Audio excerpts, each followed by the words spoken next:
이르시되 내가 진실로 너희에게 이르노니 너희가 여기 내 형제 중에 지극히 작은 자 하나에게 행한 것이 곧 내게 행한 것이니라 하시오.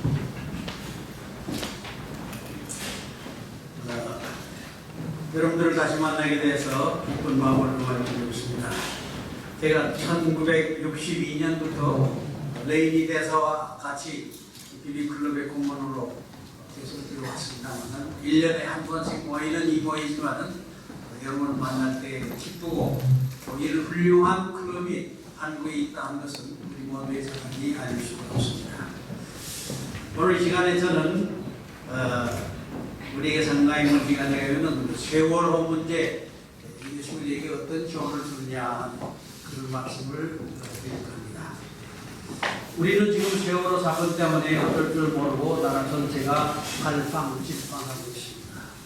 10월 7일 조선일보는 세월호 사건이 선사의 탐욕, 선원의 이기심, 그리고 해경의 낙태가 가져온 결과라고 혹평을 하고 있습니다. 그리고 무리한 증축, 과적, 운행의 미숙이 세월호의 직접적인 원인이라고 지적하고 있습니다. 잘 살아보세라는 새마을운동이 결식하여 그동안에 한국의 경제 발전상은 세계를 놀라게 할 정도로 급진전해온 것이 사실입니다. 거리에는 자동차의 물결이 어느 선진국 못지않게 물결치고 있으며 하늘을 찌르는 고급 아파트에 밀집된 모습은 미국을 무색해할 정도입니다. 1960년경을 시작으로 한 새마을운동이 오늘의 한국의 발전의 계기가 되었고 불과 50여 년 만에 우리 한국은 선진국의 대열에 들어가게 되었습니다. 정말 우리 한국은 잘 사는 나라가 되었고 어느 나라 부럽지 않게 멋진 나라가 되었습니다. 그러나 이번 세월호 사건을 계기로 하여 우리 선진화된 한국의 문제점이 무엇인가를 뼈저리게 느끼게 되었습니다. 이래서는 안 되겠다는 비판의 목소리가 우리들의 마음을 흔들고 있습니다. 이제는 잘 살아보세서 올바로 살아보세로 나가야 한다는 소리가 여기저기서 들려오고 있으며 우리는 잘 살아보세의 명목하에 성장과 발전만을 목표로 삼아왔는데 그 결과가 오늘의 세월호 사건의 계기가 되지 않았나 하는 자성의 목소리입니다. 돈을 벌기 위해 수단과 방법을 가지지 않았던 발전 축장주의에서 벗어나서 법을 지키고 정의가 다스리는 사회가 되어야 한다는 목소리가 높아지고 있습니다. 그렇다면 어떻게 하여야 이 난국을 벗어나고 참으로 올바른 선진국에 대해 서게 될 것인가? 그리고 이를 위해서 우리 크리스천들은 무엇을 해야 할 것인가? 심각하게 생각해야 할 것입니다. 이런 전제를 가지고 세월호 이상의 참극이 벌어졌던 1912년에 타이타닉호 사건을 한번 검토해 보기로 합시다. 1912년 4월 14일 오후 11시 40분 승객 2,000여 명을 태운 거대한 타이타닉호가 20m의 거대한 빙산과 맞부딪혀 세계에서 유례없는 해상 사고가 발생했습니다. 승객 2,208명 중 1,514명이 사망 또는 실종을 하였고 구조된 사람은 710명에 불과했습니다. 세계에서 가장 호화로운 11층으로 되어 있었던 유람선, 그 아름다운 분위기에서 행복에 도취되어 있던 사람들에게 이 충돌 사건은 한순간에 지옥 속으로 빠져들어가는 비극적인 사건이 되었습니다. 이 타이타닉호 사건은 영화로도 제작이 되어 많은 사람들의 가슴을 아프게 하기도 하였습니다. 이 타이타닉호는 해서양 횡단을 목적으로 파이스타라는 회사에서 운영하고 있었는데 말이 여객선이지 사실이랑 유람선이나 다름이 없는 실내 장식과 설비를 갖추고 고화로운 유람선이었습니다.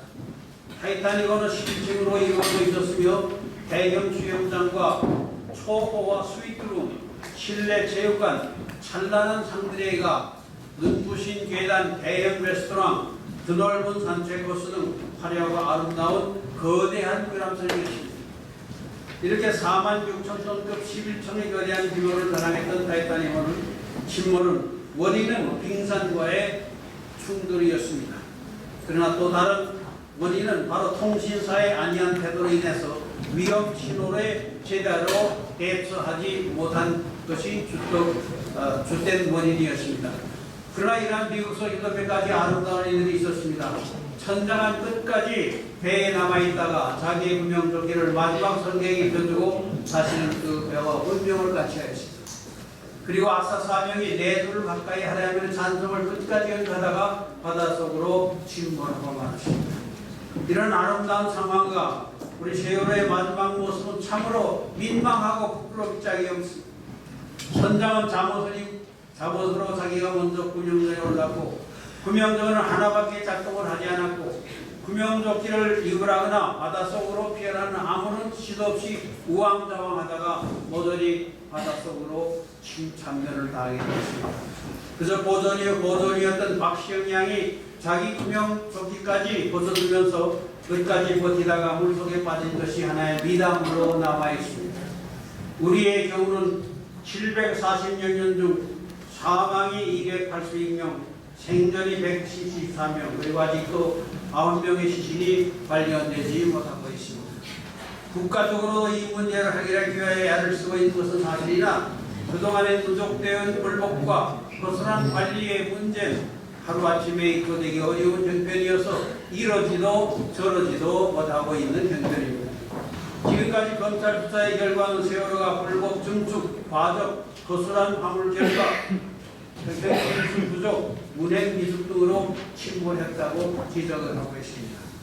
왜 이런 비극이 일어난 것인가에 대해서는 말들이 하도 많아서 한마디로 뭐라고 말할 수는 없지만 한국 사회의 통체적인 난맥상을 한마디로 말해준다고 할 것입니다. 우선 일본에서 그 배를 사들일 때의 문제점, 그 배를 사들인 후에 손실을 증가하고 무리하게 배를 개조했다는 점, 이 자동차 같은 화물선을 손실에 도착시키는 장치가 없었다는 문제점이 한두 가지가 아니었는데도 당국의 제지도 없이 운행을 감행해왔다는 점 등입니다. 그리고 정기적인 선박의 검사도 없이 항해를 계속해왔다는 점, 총체적인 한국 사회의 부패상과 문제점을 그대로 노출시키고 있다는 사실입니다. 이제 이러한 뼈저린 참상을 눈앞에 놓고 우리 한국 사회는 어떤 새로운 방향을 찾아야 할 것입니다. 지구촌 공생의 이사장 일주 스님이 말하고 있는 대로 우리가 지금까지는 잘 살아보세라는 구호를 외치며 전후좌우를 가리지 않고 돌진해 왔다면 이제는 올바로 살아보세라는 제목으로 우리 국민들의 생각이 바꿔놔야 하겠다고 하는데 참으로 올바른 지적이라고 생각이 됩니다. 한강의 기적은 이루어 나왔다고 자랑할 만한 것이 아니라 이제는 바르게 사는 방법을 배워야 한다는 말입니다.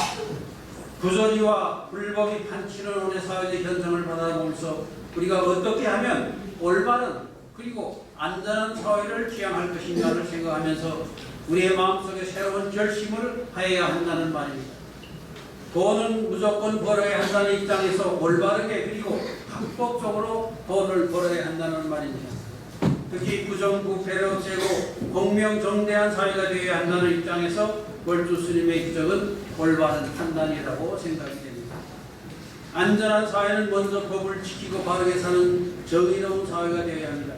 준법 정신은 무엇보다도 한국 사람들에게 절실히 요청되는 사항입니다.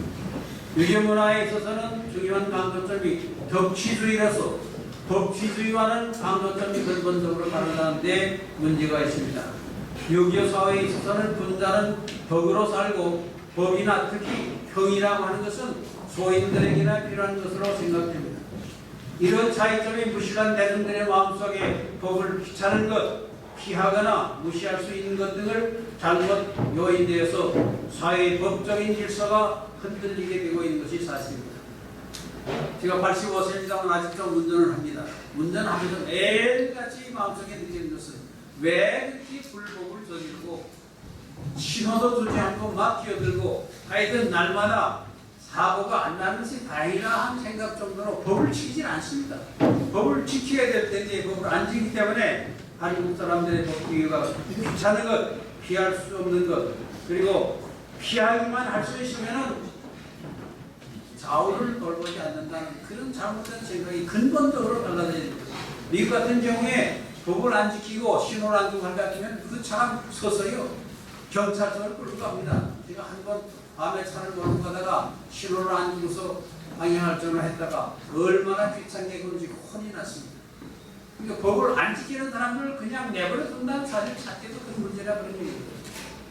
서구에서는 법을 지키고 준수하는 사람들이 존중을 받는 반면에 한국에서는 눈치껏 적당히 행동하는 사람들이 위반한 근본적인 잘못된 생각을 고쳐야 한다는 말입니다. 법치주의 사회에서 다음으로 문제가 되는 것은 정의 실현의 문제입니다. 우리가 다 아는 대로 서구의 정의의 여신은 눈을 가리웠고 한 손에는 저울을 그리고 다른 손에는 칼을 들고 있습니다. 눈을 가리웠다는 것은 정의의 여신은 공명정대하여 누구에게도 편견이 없다는 것, 그리고 저울을 가지고 있다는 것은 공평하게 업적대로 판단한다는 것이고, 다른 손에 칼을 들고 있다는 것은 불의를 행하는 사람을 칼로 다스린다는 뜻입니다.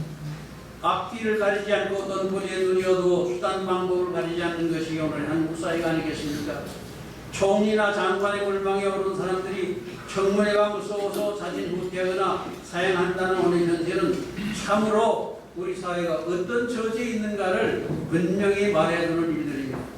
그런데 이런 사회적 현상은 한국만의 문제가 아니요 자본주의 사회에서도 근본적인 문제점이었습니다. 소위 우리가 말하는 무간섭 자본주의의 초기적인 현상이었습니다.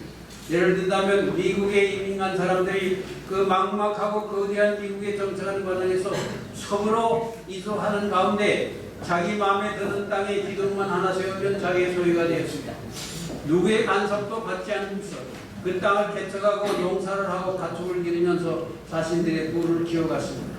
정부가 하는 일은 쉽게 말해서 교통정리를 하는 그런 수준뿐이었습니다.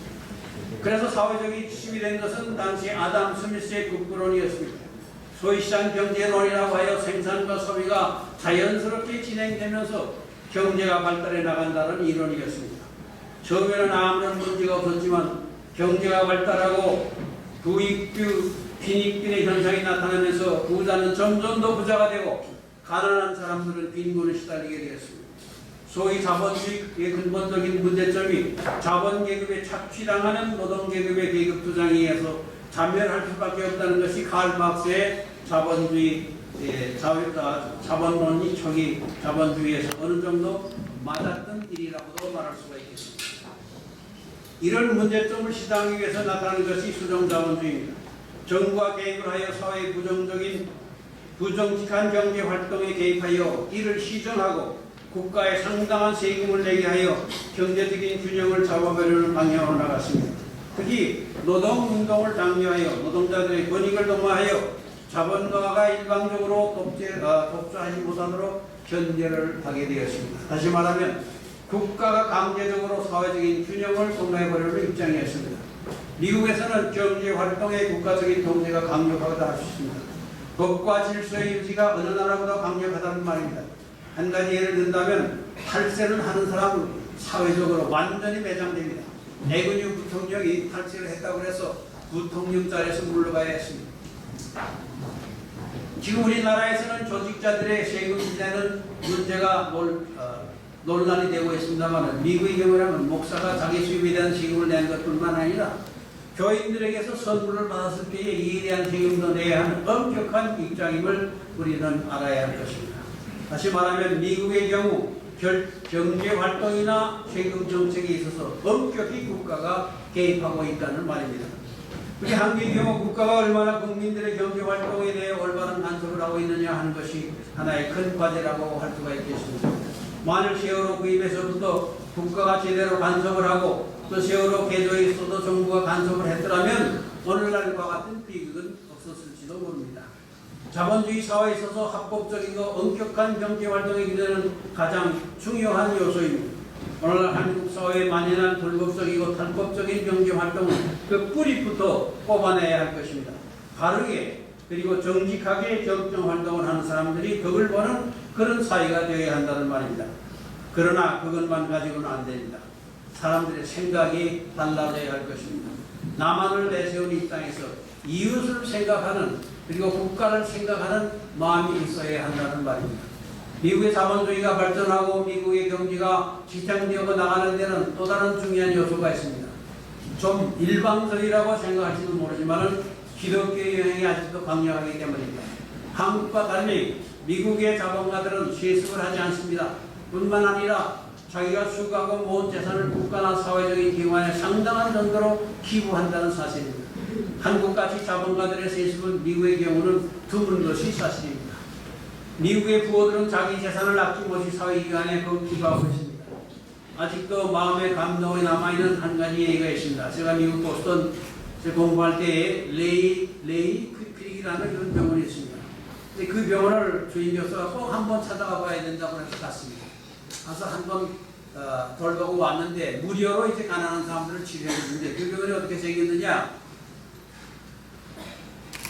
보스턴에 그 빈민촌이 있습니다. 그 빈민촌에 살던 늙은 할아버지가 혼자 살다가 굴속에서 죽었습니다. 그래서 이제 시청에서 그 시체를 정리하기 위해서 굴속에 들어가 봤더니 유언장 한 장하고 예금 통장이 나왔답니다. 유언장에는 내가 혼자 살면서 가장 고통스러웠던 것이 아플 때에 아무도 찾아오지 않아서 제일 고통스러웠다. 그러니 내가 여기에 일생 동안 번 돈을 남겨놓고 죽으니 이 돈을 가지고 가난한 사람들을 위해서 무료병원을 세워달라. 그렇게 해서 세워진 병원이 레이 클리제라는 굉장히 큰 병원인 것을 보았습니다.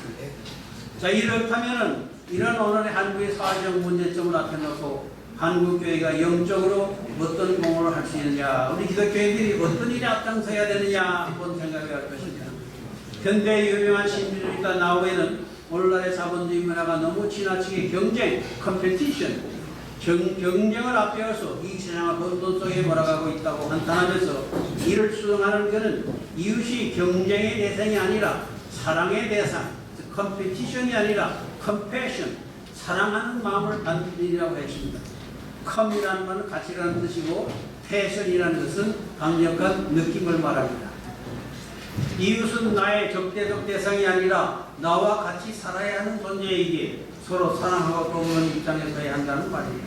그는 우리가 하나님과의 독대의 경험을 가져야 한다고 주장합니다. 그러나 그런 독대의 경험은 자기를 비우고 이웃을 사랑하는 마음이 우리 삶 속에 실현되는 과정이라고 이렇게 주장하고 있습니다. 우리는 애들이 잘 부르는 동요 앞으로 나가자는 노래가 있습니다. 힘차게 미래를 향해서 앞으로 나가자는 뜻입니다. 그런 열정이 오늘 한국을 만들어낸 것도 사실입니다. 그러나 이제는 앞으로 나가는 동시에 옆에 있는 이웃도 생각하고 특히 뒤에 있는 사람들을 생각하는 그런 태도가 무엇보다 중요한 것이 아니냐 이렇게 생각이 됩니다. 우리가 당면하고 있는 오늘의 세월호 사건을 사회적으로 극복하고 안전한 사회를 만드는 것도 여기 있지 않나 생각이 됩니다. 아모스 선지는 오직 정의를 물같이 공의를 마르지 않는 강같이 의리할지어다라고 선언하고 있습니다. 아무리 불의의 강속이 두텁고 높다 해도 정의의 힘찬 물결이 쌓이고 쌓여서 그 높은 불의 강둑을 넘어서서 정의의 사회를 실천하게 된다는 말입니다. 이런 경고를 우리가 마음속에 간직하고 실천하려고 할 때에 오늘의 우리 한국 사회의 잘못된 모습은 새로운 돌파구를 찾게 될 것이 아닌가 생각이 됩니다. 즉 안정된 사회는 참된 정의와 사랑이 실현되는 윤리적인 토대에서만 가능하다는 말입니다. 감사합니다.